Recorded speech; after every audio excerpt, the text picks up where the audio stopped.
ఉన్న బంగారాన్ని విడిపించి ఆ రోజు ఆన్లైన్ రేటుకే మేము కొంటాం. Sharma gold company. Hi hello welcome to Suman TV. నేను మీ రోషన్. పవన్ కళ్యాణ్ మెజారిటీ మీద ఎవరు గెలుస్తారనే దాని మీద ఇంకా ఎక్కువగా ఇప్పుడు చర్చ జరుగుతుంది కాబట్టి పిఠాపురంలో పవన్ కళ్యాణ్ గారు అండ్ వంగా గీత గారికి ధీటుగా అక్కడ పోటీ చేసిన తమన్నా సింహాద్రి.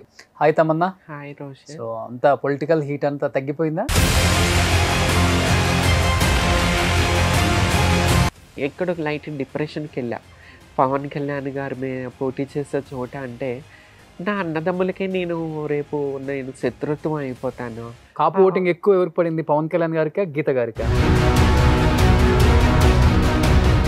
ఇప్పుడు ప్రచారంలో ఎదురుపడలేదా పవన్ కళ్యాణ్ గారు నీకు? ఆయన నామినేషన్కి వెళ్తున్నారు, ఒక తుఫాన్ లాగా వెళ్తున్నారు.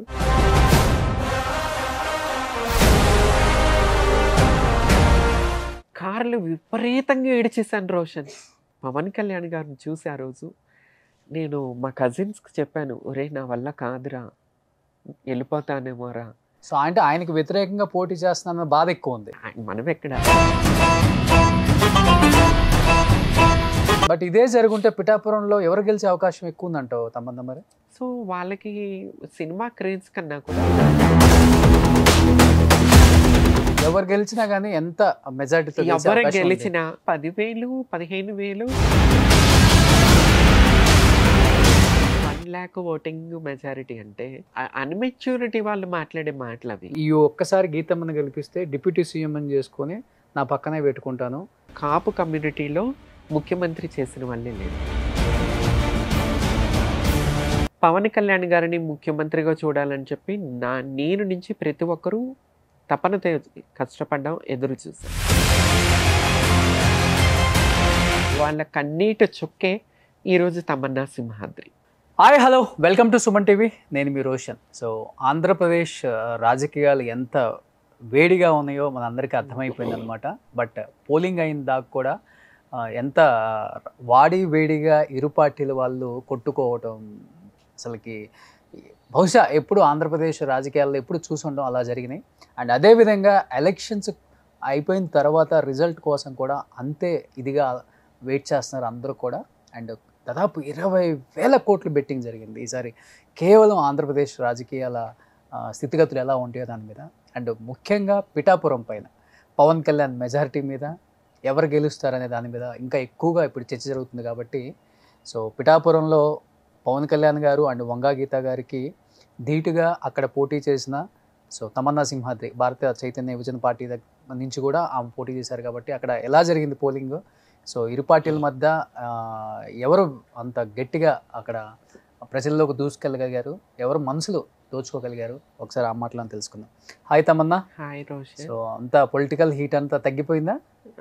హీట్ అంటే పొలిటికల్ హీట్ ఉండే, కానీ ఇప్పుడు జరుగుతున్న ఆంధ్రప్రదేశ్లో ఇప్పుడు కూడా ఒకప్పుడు బ్రిటిష్ వాళ్ళు మన దేశం మీద పెత్తనం చేస్తున్నప్పుడు, ఆక్రమిస్తున్నప్పుడు స్వతంత్రం కావాలని చెప్పి ప్రతి ఒక్కరూ ఫైట్ చేయడం జరిగింది. ఎంతోమంది అమరవీరులు వాళ్ళ ప్రాణ త్యాగాలు చేస్తారు. ఎందుకంటే మన దేశాన్ని మనం కాపాడుకోవాలి, ఈ బ్రిటిష్ వాళ్ళని తరిమి కొట్టాలని చెప్పి. ఈ రోజు ఏం జరుగుతుంది, అసలు మన దేశంలో ఎటువంటి పాలన మొత్తం వదిలేసి మన ఆంధ్రప్రదేశ్లో ఏం జరుగుతుంది?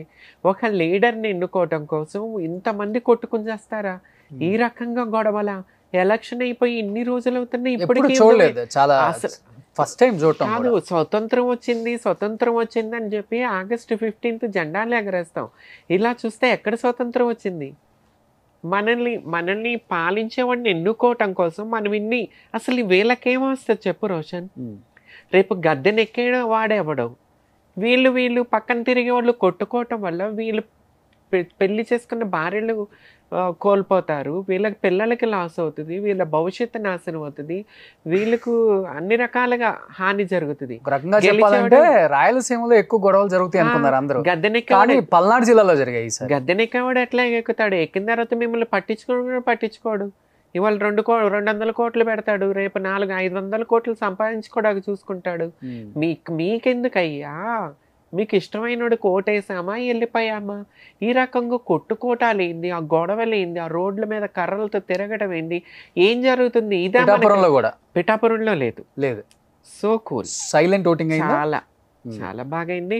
కానీ స్వతంత్రం వచ్చింది, ఎక్కడ స్వతంత్రం వచ్చింది మనకి? ఇదా మనకు వచ్చిన స్వతంత్రం? ఉమ్. ఈ రకంగానా? కొట్టుకోటాలు ఎందుకురా? మనం బతికేది కొన్నాళ్ళు. ఒకప్పుడు 100 ఏళ్ళు అనుకునే వాళ్ళు ఇప్పుడు 50 ఏళ్ళు కూడా కష్టమైపోయింది. ఈ ఈ కొంత టైంలోని కొట్టుకోటాలు, కక్షలు ఇవన్నీ అవసరమా రోషన్? ఉమ్. స్వతంత్రం వచ్చిందని అనుకుంటాం మనం. ఎంత బాధేస్తుందో అసలు చూస్తుంటే. మరెందుకు రాజకీయాల్లోకి వచ్చావు? అంటే నువ్వు పోటీ చేసేది కూడా హేమా హేమిల మీద ఎప్పుడు కూడా. లాస్ట్ టైం చూసుకుంటే మంగళగిరి లోకేష్ గారి మీద ప్రత్యర్థిగా కంటెస్ట్ చేశావు. ఈసారి చూసుకుంటే పిఠాపురంలో పవన్ కళ్యాణ్ గారి మీద కూడా మీ పైన ఆయనదే కింద నీదే వచ్చింది. So happy. ఇదంతా దైవ లీలలు అని చెప్పుకోవాలి. ఎందుకు అలా అలా టార్గెట్ చేసి టార్గెట్ కంటెస్ట్ చేయాలని ఎవరన్నా నిన్ను పుష్ చేస్తారా, లేకపోతే నువ్వు హైలైట్ అవ్వాలి, నేను వాళ్ళ మీద కాంటెస్ట్ చేస్తే ప్రత్యర్థి చూడండి తను నిలబడింది అనే న్యూస్లు ఎక్కువగా హల్చల్ అవుతుంటాయి కాబట్టి 24/7 ట్రోల్ అవుతుంటాం, వైరల్ అవుతుంటుంది అన్ని చోట్ల అని చెప్పేసి ముందే ఆలోచించుకుంటావా? Why Pithapuram especially? గాడ్ ఇదేమో ఏమో కానీ నేను ట్రోల్ అవ్వలేదు. By luckily, thank you so much. Troll అవ్వలేదా? ట్రోల్ అవ్వలేదు, బ్యాడ్గా ట్రోల్ ఏం అవ్వలేదు. ఇంకొకటి, నేను లైఫ్లో అసలు నేను పవన్ కళ్యాణ్ గారు పోటీ చేసే చోట పోటీ చేస్తానని చెప్పి నేను ఎప్పుడు అనుకోలేదు, అనుకోను కూడా. అది అన్ఎక్స్పెక్టెడ్లీ నేను ఒక బీ ఫామ్ కోరుకుంటా. ఒక పొలిటికల్గా ముందుకెళ్తున్నప్పుడు, మనం రాజకీయంగా ముందుకెళ్ళాలనుకున్నప్పుడు స్వతంత్ర అభ్యర్థిగా ప్రతిసారి చేస్తే బాగోదు. ఒక రికగ్నైజ్డ్ పార్టీ మనకు ఒక బీ ఫామ్ ఇచ్చి టికెట్ ఇవ్వాలా. నేను ఎన్నోసార్లు మన జనసేన పబ్లిక్ కోసం, ప్రజల కోసం వచ్చిందని చెప్పి ఒక ఆశతో నేను వర్క్ చేయటం జరిగింది, సపోర్ట్ చేయటం జరిగింది. ఎదురు చూశాను టికెట్ వస్తుంది, బీ ఫామ్ జనసేన నుంచి. రాలేదు. రాకపోయేసరికి అది కూడా ఇప్పుడు మన వాళ్ళందరూ పొత్తులకి వెళ్ళిపోయి వాళ్ళకు వచ్చిన 21 సీట్లు. ఆ 21 సీట్లో కూడా జనసేన కష్టపడిన వాళ్ళు ఎక్కడా లేరు. మొత్తం టీడీపీ వాళ్ళకి జనసేన కండవా కప్పేసి అప్పుడు టికెట్ ఇచ్చేసారు ఎమ్మెల్యే. సో అంత కష్టపడిన వాళ్ళకి, మన అన్నదమ్ములకే టికెట్లు రాలేదు జనసేనలో, టీడీపీ వాళ్ళకి ఇచ్చేసారు. ఎక్కడో టీడీపీ అయిపోయింది జనసేన అని చెప్పేసి ఇంకా ఎట్లా నేను మళ్ళీ ఎలక్షన్స్ వస్తేనే చెయ్యాలి కదా అనుకున్న టైంలో రామచంద్ర యాదవ్ గారు పార్టీ గురించి విన్నాను. ఆయన కూడా ఒకప్పుడు జనసేన నుంచి పోటీ చేశారు. సో మన అన్న లాంటి వాళ్ళే అని చెప్పి ఓకే అనుకున్నాను. సో కాల్ రావటం జరిగింది, మీకు తెలిసిందే. సో కాల్ వచ్చాక మాట్లాడటం జరిగింది. అన్న అడిగారు, ఓకేనమ్మా నేను టికెట్ ఇస్తాను చేస్తావంటే, వై నాట్ అన్న, చేస్తాను ఇంట్రెస్ట్ అని. కానీ అప్పుడు నాకు చెప్పలేదు పిఠాపురం అని చెప్పి. పిఠాపురం అనేది నాకు అనౌన్స్ చేసే వరకు కూడా తెలియదు. నేను మంగళగిరి అనుకున్నా. పోయినసారి మంగళగిరి చేశాను, ఈసారి మంగళగిరిలో చేద్దాం. సో మంగళగిరి నాకు అలవాటు, విజయవాడలోనే ఉంటాను కాబట్టి వెళ్తూ వస్తూ ఉంటా. మంగళగిరి మంచి గుర్తింపు కూడా తెచ్చుకున్నా. ఆ టైంలో పోటీ చేసింది ఒక తమన్నా సింహాద్రి అని చెప్పేసి, ముఖ్యమంత్రి కొడుకు మీద లాస్ట్ టైం. సో మళ్ళీ ఇప్పుడు పోటీ చేస్తే మనకి ఫ్యూచర్ భవిష్యత్తు బాగుంటుంది, గ్రౌండ్ వర్క్ చేసుకుందాం అని మంగళగిరి మీద కాన్సన్ట్రేట్ పెట్టుకున్నాం. తర్వాత నాకు 1 డే కాల్ వచ్చింది, అమ్మ పార్టీ టికెట్స్ అనౌన్స్ చేస్తున్నారు. 1 డే అనుకుంటా. రామచంద్ర యాదవ్ గారు అడిగారు, ఎందుకంటే I'm big fan of Chiranjeevi గారు. చిరంజీవి గారు ఏంటమ్మా నీ పొలిటికల్గా ఏమన్నా వద్దంటే, లేదన్నా అభిమానం వేరు, రాజకీయం వేరు, నేను రాజకీయంగా ముందుకెళ్ళాలనుకుంటున్నాను, సో అది ఏం పెట్టుకోను అని చెప్పాను. సో నాకు నెక్స్ట్ డే కాల్ వచ్చి అనౌన్స్ చేస్తున్నారంటే ఓకే. తర్వాత లిస్ట్ చూసుకుంటే పిఠాపురం. అసలు అది బయటకు వచ్చిన తర్వాత TV9లో లైవ్ నడుస్తున్నాయి అన్ని ఛానల్స్లో. పవన్ కళ్యాణ్ మీద పోటీ చేస్తున్న బిగ్ బాస్ తమన్నా సింహాద్రి అది ఇదని. అబ్బా అసలు నేనైతే, నన్ను ఎంతోమంది ఇంటర్వ్యూస్ అడిగారు, ఒక వాయిస్ ఇవ్వమని అడిగారు. నేను అసలు ఫ్లైట్ మోడ్లో పెట్టేసి ఫోన్ పక్కన పెట్టేసా. ఎందుకంటే నేను కొద్దిగా మెంటల్లీ డిస్టర్బ్ అయిపోయా.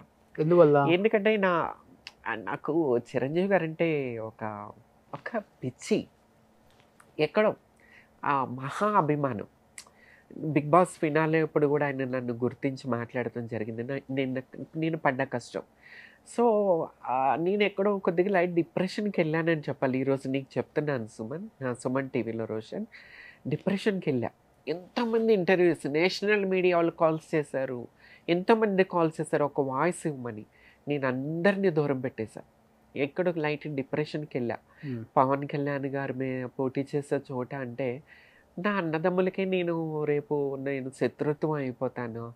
ఎందుకంటే జనసేన వాళ్ళు నన్ను ఒక ఆల్రెడీ మీకు పేరుంది జనసేన వీర మహిళగా నన్ను జనసేనలో అంతగా మీరు శ్రీరెడ్డి విషయం ఏదైనా వస్తే అక్క నువ్వు వాయిస్ ఇవ్వాలి, నువ్వు మాట్లాడాలి అని నాకు ఇప్పటికీ కాల్స్ చేసేవాళ్ళు. సో ఆ రకంగా నేను వీళ్ళతో నేను ఎవడైతే నన్ను అక్క అని పిలిచాడో, ఎవడైతే వాళ్ళ ఆడపడుచుగా నన్ను చూశారో వాళ్ళని నన్ను తిట్టుకుంటారేమో అని చెప్పి నేను డిప్రెషన్లోకి వెళ్ళా రోషన్. నా ఫ్రెండ్ ఛానల్గా నేను చెప్తున్నా, దూరంగా ఉండిపోయా. ఇక తప్పదు, ఇక నాకు చెప్పేవాళ్ళు చెప్పారు పొలిటికల్ తప్పదు, రేపు నీ తండ్రి మీద చేయమన్నా చేయాల్సి వస్తుంది. సో ఇవన్నీ కామనే, మన ఇండస్ట్రీకి సంబంధించిన వాళ్ళే చెప్పారు. చిరంజీవి గారికి తెలుసండి, కానీ ఆయన అలాగే ఏం పట్టించుకోలేదు, కూల్ అంతే. So you are move on. ఇక ఆ ధైర్యంతో నేను పిఠాపురం వెళ్ళటం, నామినేషన్ వేయటం, ముందుకెళ్ళటం జరిగింది. ఇంటింటి ప్రచారం బాగా చేసావు కదా? అసలు బాగా తిరిగాను, ఎందుకంటే కష్టపడ్డా.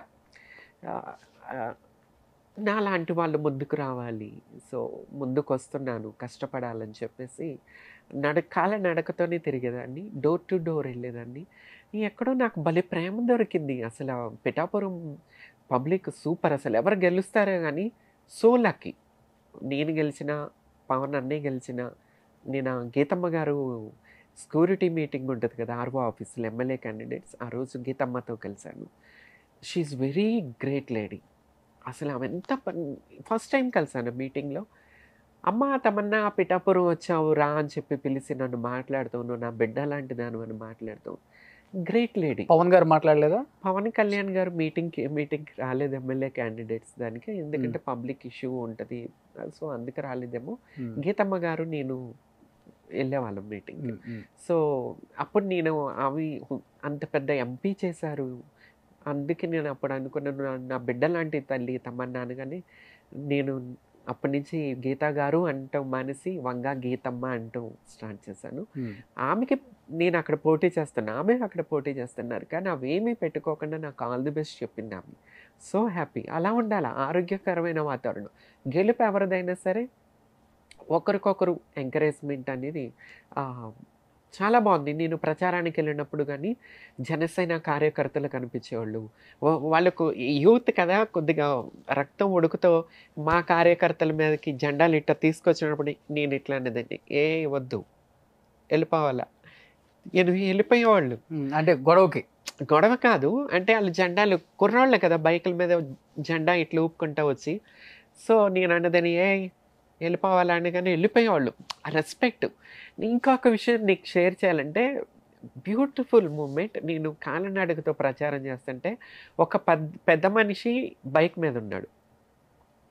నా పార్టీ వాళ్ళు చెప్పారు, అమ్మా వీళ్ళు పచ్చి జనసేన వద్దులేమ్మా, ఎందుకు ఏమన్నా నిన్నేమన్నా అంటారేమో, ఎందుకంటే నువ్వు పవన్ కళ్యాణ్ గారి మీద ఉన్నారు అక్కడ పోటీ చేస్తాను, నిన్నేమన్నా అంటారేమో, ఎందుకమ్మా గొడవ అవుతుందేమో అంటే నేను వెళ్తా. నేనేంటి వీళ్ళకి తెలుసు, ఒక కాపు బిడ్డగా కాపు కమ్యూనిటీ వాళ్ళందరికీ తెలుసు నేనేం చేశాను. మెగా ఫ్యామిలీ అభిమానులందరికీ నేను తెలుసు, సుపరిచితురాలని. సో నాకు అటేంటిది ఏముండదు, నేను వెళ్తానని ధైర్యంగా వాళ్ళ దగ్గరికి వెళ్ళటం జరిగింది. ఆ పెద్ద మనిషి ఏమన్నాడు తెలుసా రోషన్, నా చెయ్యిట్లో పట్టుకుని, అమ్మ నువ్వు మా బిడ్డవే, ఈసారికి పవన్ కళ్యాణ్ గారికి వేస్తావు, వచ్చేసారికి నీకేస్తానమ్మా, నన్ను క్షమించే తల్లి అని గడ్డం పట్టుకుంటే. క్యాస్ట్ సెంటిమెంట్ ఎక్కువ ఉంది అక్కడ, కంపల్సరీ ఉంటుంది, ప్రతి చోట ఇండస్ట్రీలో ఉంటుంది, ప్రతి చోట ఉంటుంది, పాలిటిక్స్ లో ఉంటుంది. ముగ్గురమే కాపు కమ్యూనిటీ కదా పిఠాపురంలో. కాపు కమ్యూనిటీ ఎక్కువ ఎవరికి పడింది అంటారు? అంటే వంగ గీత గారు అక్కడ సిట్టింగ్ ఎమ్మెల్యే, అందరికి సుపరిచితురాలు, నేను వాళ్ళ ఇంట్లో వ్యక్తిలాగా ఉండే వ్యక్తి అని చాలా మంది చెప్పడం మనం చూసాము. అవును, గీతమ్మ పబ్లిక్ లో అంత ప్రేమ పొందింది అక్కడ. కాపు ఓటింగ్ ఎక్కువ ఎవరికి పడింది, పవన్ కళ్యాణ్ గారికా గీత గారికా? ఇద్దరికి ఈక్వల్ గా ఉండొచ్చు. అవునా? గీతమ్మ కూడా తక్కువ కాదు. సో ఇద్దరికి ఈక్వల్ గా వెళ్తే ఎట్లా మరి? టఫ్ ఉంటుంది కదా బాగా. నాకు మాత్రం మా కాపు కమ్యూనిటీ వాళ్ళు ఓటేసారు, నాకు BC vote.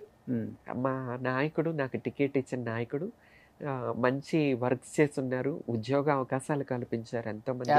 Yadav community, BC community పల్లికారులు కానీ యాదవ్స్ నాకు హారతలు పట్టుకుంటా నీరాజనాలు పట్టారు. సో నాకు బీసీ ఓటింగ్ బాగా పడింది. ఒక కాపు బిడ్డనైనా సరే నాకు బీసీ ఓటింగ్ బాగా పడింది అనుకుంటాను. సో ఎప్పుడు ప్రచారంలో ఎదురుపడలేదా పవన్ కళ్యాణ్ గారు మీకు?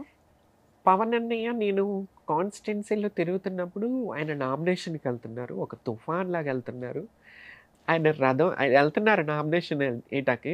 డ్రైవర్ నా కజిన్స్ ఉన్నారు, కార్లు విపరీతంగా ఏడిచేసాను రోషన్. ఎంత ఉక్కి ఏడుస్తానే ఉన్నా. నువ్వు కాబట్టి నా ఫ్రెండ్ కాబట్టి నీకు షేర్ చేసుకుంటున్నా. మామూలుగా నేను చెప్పను ఎవరి దగ్గర, ఏ ఛానల్ చెప్పను. పవన్ కళ్యాణ్ గారిని చూసి ఆ రోజు నేను మా కజిన్స్కి చెప్పాను, ఒరే నా వల్ల కాదురా, వెళ్ళిపోతానేమోరా, నా వల్ల కావట్లేదురా అని చెప్పి ఉక్కి ఏడిచాను నేను పవన్ కళ్యాణ్ గారిని చూసి. ఈరోజు వచ్చింది ఏంటి, ఎప్పుడు ఏం జరిగిందో తెలియదు లైఫ్లో. పొలిటికల్గా వచ్చినప్పుడు అప్పుడు అనుకున్నా, రేపు పొలిటికల్ అంటే రేపు మన తోడబుట్టిన అన్న మీద కూడా పోటీ చేయాల్సి వస్తుంది. ఇప్పుడు రాజకీయాలు ఉన్నాయి కదా, షర్మిల గారు, జగన్ గారు, అలా వస్తుందేమో, ఇది కదా పాలిటిక్స్ అని చెప్పేసి కొద్దిగా బాగా ఏడిచి మొత్తం ఇదైపోయి, తర్వాత 2-3 తప్పదమ్మా చెయ్యాలి, ఇది పాలిటిక్స్ అన్నాక నేను నామినేషన్ వేసే వరకు మాత్రం నాకే గ్యారంటీ లేదు వేయగలనా లేదా అని చెప్పేసి. సో అంటే ఆయనకి వ్యతిరేకంగా పోటీ చేస్తున్న బాధ ఎక్కువ ఉంది. పోటీ అంటే ఆయన మనం ఎక్కడ, బట్ ఆ కాన్స్టిట్యున్సీలో చేయటం అంటే అంటే రేపు నువ్వు ఒక పార్టీలో ఉన్నావు కాబట్టి దూషించాలి కూడా తప్పదు. యాక్చువల్లీ ఇప్పుడు మన ఎదుటి జనసేనలో ఉన్నావు, మళ్ళీ ప్రత్యర్థిని మనం దూషించడం అంటే దించి మాట్లాడితేనే మనకి ఫేవర్ అవుతారు. నేను మీడియా ముందు నాది వీడియోస్ చూడొచ్చు, ఒక 30-40 మీడియా వచ్చేసేది, గుమ్మడిపోయేవాళ్ళు. నేను మాట్లాడేటప్పుడు పవన్ అన్నయ్య ఏంటమ్మా అన్నా చెల్లెళ్ళు ఇది జరుగుతుంది ఇక్కడ, ఇది చెప్పటానికి వచ్చావా నువ్వు అని చెప్పి వాళ్ళు పోస్ట్ కూడా చేయలేదు. సో ఎంత ప్రత్యర్థి అయినా సరే మనం తిట్టలేం ఎవరిని. తప్పు ఉంటే మనం తిట్టగలం, తప్పు లేనప్పుడు తిట్టలేం.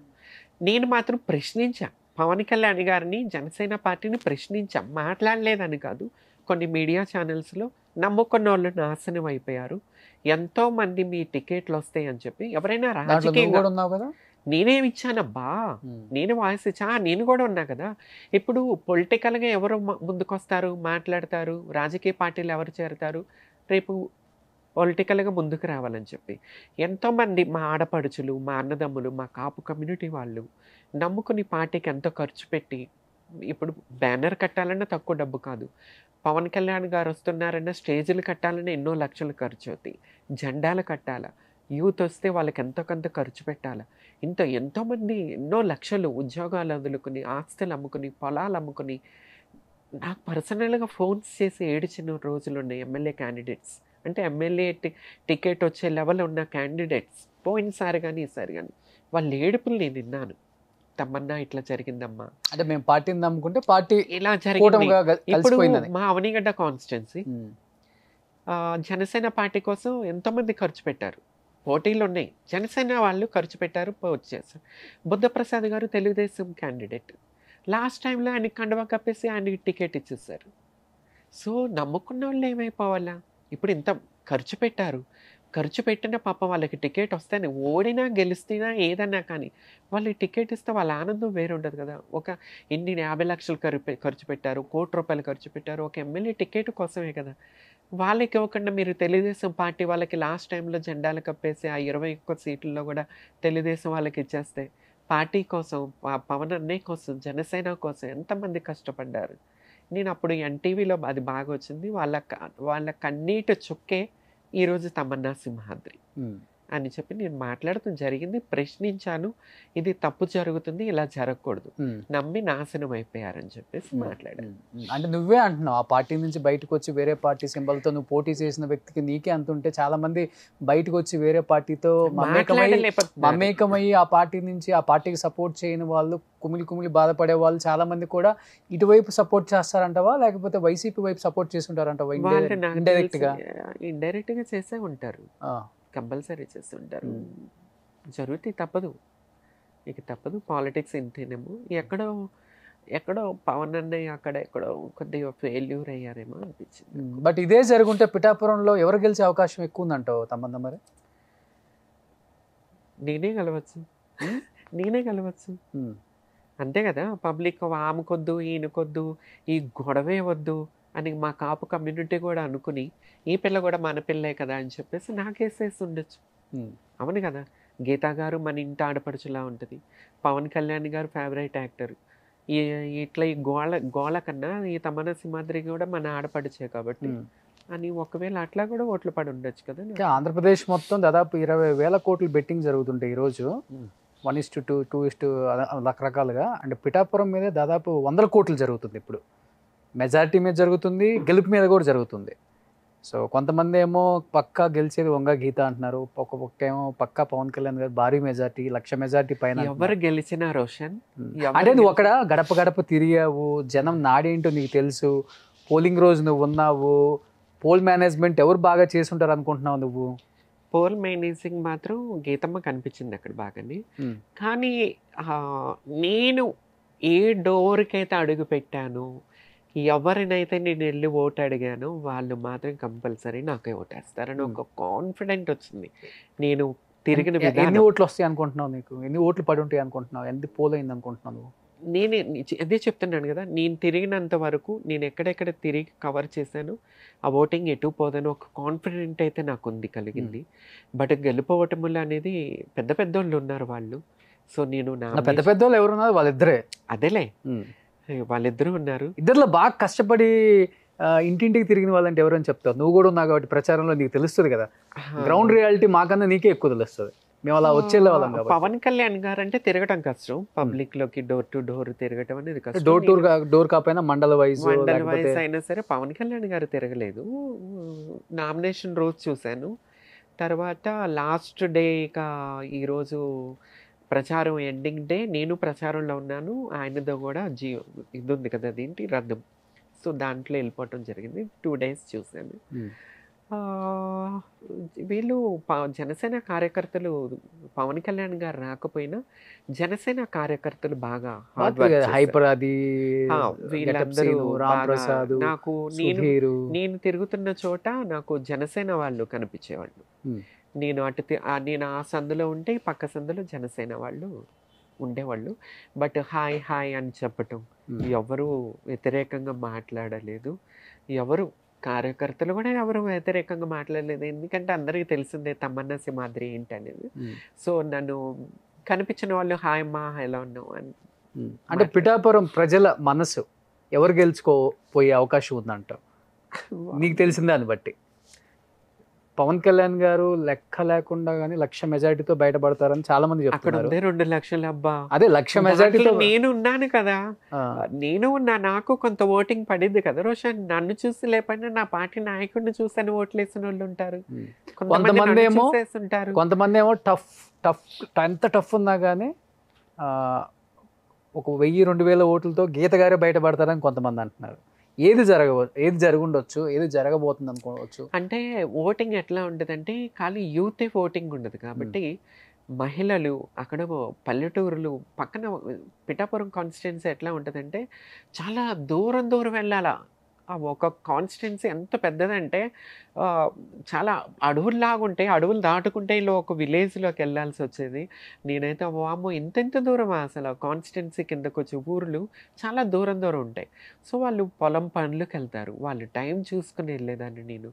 సో వాళ్ళకి సినిమా క్రేజ్ కన్నా కూడా వాళ్ళ ఇంటికి వెళ్ళి పలకరించే వాళ్ళకి ఎక్కువ అట్రాక్ట్ అవుతారేమో అనిపించింది నాకైతే. అంటే నువ్వు చెప్పేదాన్ని బట్టి వంగ గీత గారి వైపు ఉన్నారంట. అయ్యో బాబా, నేను అనేది ఏంటంటే నేను వెళ్ళాను కదా, నేను కూడా అమ్మ నాకు ఒక్క ఛాన్స్ ఇవ్వండి, నేను ఒక నార్మల్గా మీ ఇంటికి వచ్చి నీతో మాట్లాడుతున్నాను. కానీ వాళ్ళు అంటూ ఇది జరిగింది, మా ఇళ్ళకి వచ్చి ఈ రకంగా గడపకి తిరిగిన వాళ్ళు ఎవరు లేరమ్మా, ఇలా వచ్చి అలా వెళ్ళిపోతారు, నువ్వు గడప వస్తున్నావు కాబట్టి నీకు ఓటేస్తావు అన్నారు. బట్ చూడాలా లాస్ట్లో ఏం జరిగిందో, ఎవరు ఏం చేశారో, మనీకి అట్రాక్ట్ అయ్యారా లేకపోతే ఏంటనేది రేపు ఓటింగ్లో తెలుస్తుంది. ఎవరు గెలిచినా కానీ ఎంత మెజారిటీతో ఎవరు గెలిచినా, ఒకవేళ పవన్ కళ్యాణ్ గారు గెలిచినా ఇద్దరు వాళ్ళ ఇంటి ఆడపడుచుల మీద గెలిచినట్టే. అవునా, వంగ గీతమ్మ నేను. ఎంత ఎంత మెజారిటీతో గెలిచే అవకాశం అక్కడ ఉంది 2 లక్షలు. 2 లక్షలు ఎంత గెలిచినా 10,000 15,000 5,000 ఉంటాయా కానీ అంతే. అంతే తప్ప లక్ష మెజారిటీ అన్మెచ్యూరిటీ వాళ్ళు మాట్లాడే మాటలు అవి.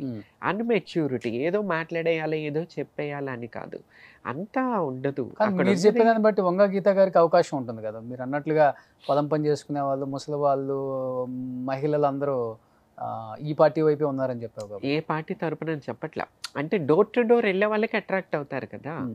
సో చెప్పలేము, చూడాలి ఏం జరుగుతుందో. నేనైతే దేవుణ్ణి కాదు, లేకపోతే వాళ్ళ ఎవరు ఉన్నారు కదా భవిష్యవాణి చెప్పేవాళ్ళు, అది కాదు. So I'm also waiting.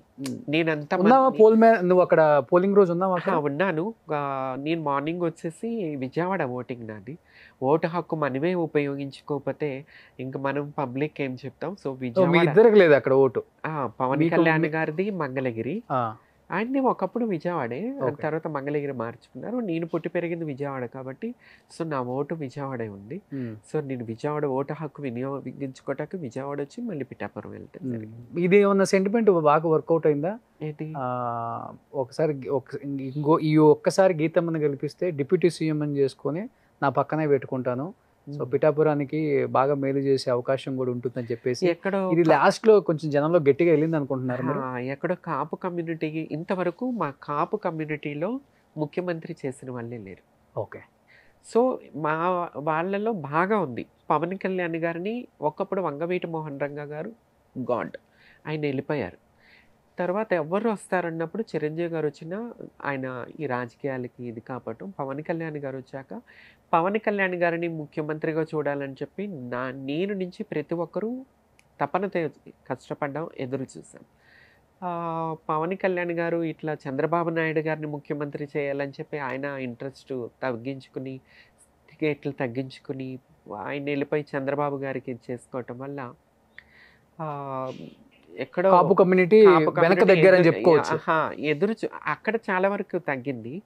ఇంకొక విషయం, ముఖ్యమంత్రి అనేది లేకపోయినా అట్లీస్ట్ ఈ చెప్పారు కదా జగన్ డిప్యూటీ సీఎం వంగ గీత గారికి ఇస్తాను, కాపు కమ్యూనిటీ నుంచి వర్కౌట్ అయింది. అది అక్కడ అవ్వండొచ్చు, అయింది, హోప్ అయి ఉండొచ్చు. నువ్వు తిరిగావు కాబట్టి లోకల్ హోప్ ఉండొచ్చు, ఉంటుంది, ఎఫెక్ట్ ఉంటుంది. ఎందుకంటే ఎడ్యుకేటెడ్ పర్సన్స్, నాలెడ్జ్ తెలిసిన వాళ్ళు కంపల్సరీ అరే సో ముఖ్యమంత్రి కాపోయినా ఇదన్నా. ఎందుకంటే చంద్రబాబు నాయుడు గారు వాళ్ళ పొత్తు వస్తే పవన్ కళ్యాణ్ గారికి ఇంతవరకు నేను ఇది ఇస్తానని ఇంతవరకు చెప్పలేదు. కానీ జగన్మోహన్ రెడ్డి గారు వచ్చి పబ్లిక్లోకి వచ్చి వంగా గీతమ్మకి నేను డిప్యూటీ సీఎం ఇస్తానని చెప్పారు. సో కాపు కమ్యూనిటీ మీద ఉన్న అభిమానం ఉన్నవాళ్ళు, కాపులు ఒకళ్ళు రావాలి అనుకుని కోరుకునే వాళ్ళు మాత్రం కంపల్సరీ ఇటు ఇది స్టేట్ లోనే కొంత డిఫరెన్స్ కనిపిస్తుంది చెప్పుకోవచ్చు. కంపల్సరీ కనిపిస్తుంది. ఎక్కడ ఎందుకు ఇంత తిరిగిన నేను ఈ రోజుకి చిరంజీవి గారు అంటే కోసుకొని చచ్చిపోయా. నేను ఎప్పుడైతే పవన్ కళ్యాణ్ గారు చంద్రబాబు నాయుడు గారికి జైలుకి వెళ్ళి పరామర్శించుకటాకి వెళ్ళొచ్చి పొత్తు అనౌన్స్ చేసినప్పుడు నేనే ఎట్లా పడిపోయా. అప్పటి వరకు జనసేన వైసీపీ జనసేన అన్నట్టుంది. ఎక్కడ టీడీపీ పోయింది, మ్యాక్సిమం అయిపోయింది ఇక టీడీపీ పని. జనసేన అంత గట్టి పోటీకి ఉండేది వైసీపీ. నాకు తెలిసి అసలు ఈసారి నెక్స్ట్ సీఎం లెవెల్లో ఉండే పవన్ కళ్యాణ్ గారు. ఆహా ఆహా ఆహా అని మేము అనుకుంటున్న టైంలో ఆయన పొత్తు అనౌన్స్ చేయటం, ఆ తర్వాత ఈ 21 సీట్లకి అరే బాప్రే, నేనున్నా యాక్సెప్ట్ చేయను. ఎందుకంటే నన్ను ముఖ్యమంత్రిగా చూడాలని కొన్ని కోట్ల మంది ఎదురు చూస్తున్నప్పుడు, నా కోసం ఎదురు చూస్తున్నప్పుడు నేను కాంప్రమైజ్ అవ్వను. వెళ్ళి ఎవడను ఇంకొకసారి నాకు అది కోపమా బాధ చెప్పాలంటే, శ్రీరెడ్డిని ఎందుకు ఆ పిల్ల పేరు అనిపిస్తుంది. పవన్ కళ్యాణ్ గారిని తిట్టించారు. ఆ టైంలో అమ్మాయిని పోషించింది ఎల్లో మీడియా. ఎవరు తిట్టించారు? తిట్టించిన వాళ్ళతోని మీరు పొత్తు పెట్టుకుని జగన్ గారు తిట్టించలేదు కదా. ఇప్పుడంటే మళ్ళీ నేను వైసీపీకి ఇది అంటారు, అస్సలు నాకు సెట్ కాదు. వైసీపీ మా బాబాయ్ గారు ఎమ్మెల్యే క్యాండిడేటు అవనిగడ్డ వైసీపీ. నేను ఎప్పుడు వెళ్ళి కలవలేదు, ఎందుకంటే పార్టీలు వ్యతిరేకం. మా అన్నయ్య గారు cancer specialist, Machilipatnam MP YCP candidate. So వాళ్ళు వైసీపీలో ఉన్న అంబటి రాంబాబు గారు మా మమ్మీ రిలేషన్. సో ఇంత పొలిటికల్గా వైసీపీలో ఉన్న నేను ఎప్పుడు వాళ్ళతో కలవటం కానీ వాళ్ళ గురించి వాళ్ళకి సపోర్ట్ చేయటం ఎప్పుడూ లేదు. ఎందుకంటే I love mega family, I love Janasena. So అందుకని నేను దీనికే లొంగబడున్నా. ఎప్పుడైతే ఈ పని పొత్తు పెట్టుకోవటం వల్ల ఇంకా అనవసరం. మనం ముందుకెళ్ళాలంటే మనకి ఎవరు అవకాశం ఇస్తే వాడే మనకు దేవుడు. నాకు ఎవడ మెట్టు ఎక్కిస్తే వాడే నా దేవుడు. రామచంద్ర యాదవ్ గారు ఫోన్ చేయటం. సో అలాగే. సో లాస్ట్ అండ్ ఫైనల్గా సో అటు వంగా గీత గారికి అవకాశం ఉందంట, పవన్ కళ్యాణ్ గారికి అవకాశం ఉందని చెప్తా. టఫ్ ఫైట్ అయితే ఉంటుంది, అంత ఈజీ అయితే కాదని. ఓటింగ్ అక్కడ 2 lakhs ఓటింగ్లో 1 lakh ఓటింగ్ మెజారిటీ అంటే మిగతా ఉన్న వాళ్ళందరూ ఏంటి అంత మరీ అంత తీసేసి మాట్లాడకూడదు. ఆమెకుండేది ఆమెకుంది, నాకుండేది నాకుంది, పవన్ అన్నయ్యకు ఉండేది ఆయనకుంటుంది, ఎవరి దాలేక ఉంటుంది, ఎవరి కష్టం వాళ్ళది. ఆయన ఒక పవర్ స్టార్, నేను పిల్ల స్టార్, ఆమె ఒక తల్లి స్టార్. సో ఎవరు క్రేజ్ అయితే ఉంది అక్కడ. ఒక మదర్ టైప్ ఆమె అసలు. She's very good, she's very good. So ఎవరు వచ్చినా కానీ 4-5 వేలు ఎవరు వచ్చినా సరే. ఇప్పుడు నాకు పవన్ కళ్యాణ్ గారు వచ్చినా, వంగా గీతమ్మ వచ్చినా, ఎవరు వచ్చినా నేను మాత్రం యుద్ధం చేస్తా. ఎందుకంటే I love Pithapuram constituency peoples. Okay. నిజంగా రోషన్ అసలు ఎంత మంచి వాళ్ళు అంటే వాళ్ళు గొడవలు ఆడరు అక్కడ ప్రజలు. ఇప్పుడు ఇక్కడ జరుగుతున్న గొడవలు కానీ అవి ఏమి ఉండవు, కూల్గా ఉంటారు. నేను వెళ్ళి పలకరించిన జనసేన కార్యకర్తలు తమన్నా అని పలకరించడం జరిగింది. వాళ్ళు ఓటు అయిపోయినా సరే వెళ్ళినప్పుడు పలకరించే విధానం, వైసీపీ వాళ్ళు వచ్చి నాతో మాట్లాడటం జరిగింది. సో అక్కడ ప్రజలు ఏంటంటే వాళ్ళ ఇష్టం ఎవరున్నా సరే ఎదురుగా వెళ్ళినప్పుడు పలకరించే విధానం, గౌరవం. ఈస్ట్ వెస్ట్ లో ఆచారం ఉంది. So happy. I love Pithapuram. So అందుకోసం వాళ్ళ కోసం నేను ఫైట్ చేస్తాను. రేపు పవన్ అన్నయ్య గెలిచినా, వంగా గీతమ్మ గెలిచినా నేను ఫైట్ చేసే కాన్స్టిట్యున్సీకి న్యాయం జరిగే విధానంగా నేను ముందుకెళ్తాను. Thank you so much Tamannaah. Pithapuram నుంచి హైదరాబాద్ వచ్చావు కాబట్టి మాకు ఒక చిన్న టైం ఇచ్చావు. ఇప్పుడు నీకోసం వచ్చాను Roshan. Thank you so much. Thank you so much. ఒక్క మాట రోషన్, నా టీం ఉంది కదా పిఠాపురంలో, మా బీసీవై పార్టీ వాళ్ళు, అమ్మా రోషన్ గారు ఎందుకు రాలేదమ్మా పిఠాపురం, రోషన్ గారు అందరు ఎమ్మెల్యే క్యాండిడేట్స్ ఇంటర్వ్యూ తీసుకుంటున్నారు, మీతో ఎందుకు తీసుకోలేదమ్మా, ఎందుకు రాలేదు. నేను అనేదాన్ని రోషన్ నాకు మంచి పరిచయం, నేను సుమన్ టీవీలో అంతకుముందు బిగ్ బాస్కి వెళ్ళొచ్చి ముందు, బిగ్ బాస్కి వెళ్ళక ముందు రోషన్ యాజ్ ఎ ఫ్రెండ్ చాలా ఇంటర్వ్యూస్ చేసాము. సో రాలేదంటే అమ్మ రావాల్సిందే. అంటే అక్కడ హేమీలు ఉన్నారు కదా, ఒకవైపు పవర్ స్టార్ ఉన్నారు, ఒక తల్లి స్టార్ ముందు ఒక పిల్ల స్టార్ దగ్గరికి ఏమొస్తాడు రోషన్. అందుకే నన్ను తెప్పించుకున్నాడు. గీతా అమ్మగారి సైడ్ నుంచి కాల్ వచ్చిందిలే కానీ, సో ఆబ్లిగేషన్ ఇంకా అందరూ మనకు కావాల్సిన వాళ్ళు ఎవరో వైపు మాట్లాడతాం మనం అని చెప్పి నేను రాదలుచుకోవాలి ఆ కాన్స్టిట్యున్సీకి. అదర్వైజ్ నాకు ఆ కాన్స్టిట్యున్సీ ఉన్నా అక్కడ పోటీ చేసిన వ్యక్తులన్నా చాలా అభిమానం. సో ఎవరు గెలిచినా కానీ ప్రజలకు మంచి చేయడం కోసం, ముందుకెళ్ళటం కోసమే వాళ్ళు పూనుకున్నారు కాబట్టి సో ఎవరు గెలిచినా మంచి జరగాలని మనస్ఫూర్తిగా కోరుకుంటూ. ఒక్క మాట చెప్పిన ఇది టెలికాస్ట్ చేయాలా రోషన్, నేను ఎప్పటి నుంచో చూస్తున్నా ఇండస్ట్రీలో. ఆ రోషన్ ఈరోజు ఆ రోషన్ అయినా అనే రేంజ్కి వచ్చావు. ఏంటంటే money not important, craze not important. పరిస్థితులు బాగోలేక, అవకాశాలు లేక ఇండస్ట్రీని నమ్ముకుని, కళామ్మ తల్లిని నమ్ముకుని ఎంతోమంది బాధపడుతున్న వాళ్ళకి నువ్వు చేస్తున్న సపోర్ట్కి, నీ చేతనైనంత వరకు నువ్వు చేస్తున్న సపోర్ట్కి హ్యాట్స్ ఆఫ్. యాజ్ ఎ ఫ్రెండ్గా I'm so happy. Thank you so much. Suman టీవీలో మీ పర్సనల్ అండ్ బిజినెస్ ప్రమోషన్స్ కోసం కింది నెంబర్కి కాంటాక్ట్ చేయండి.